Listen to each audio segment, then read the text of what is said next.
something else. Yeah, yeah. Actually, I didn't want to buy anything, but finally, The driver gets a commission for that. no. Yeah. I think it was Sven because he said, you can find this where you can come and do it for yourself. Right. And then, so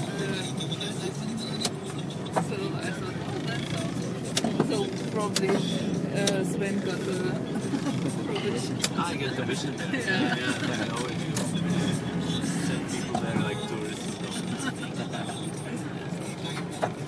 No, it's just joke.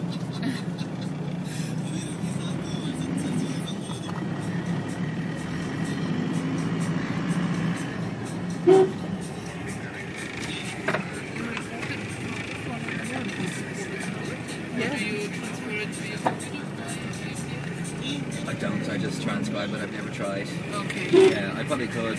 So you listen to it on the phone? Yeah. Yeah.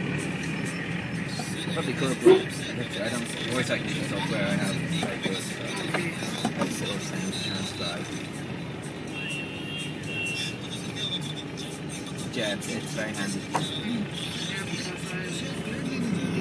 once or I thought maybe I should just get it Yeah. and use it. Yeah, I mean, it's the thing is that when the only problem with this is if your phone rings, when you're in the middle of an interview, voice memo, or you get a text message, it stops it, you go back and start again. And it's not great for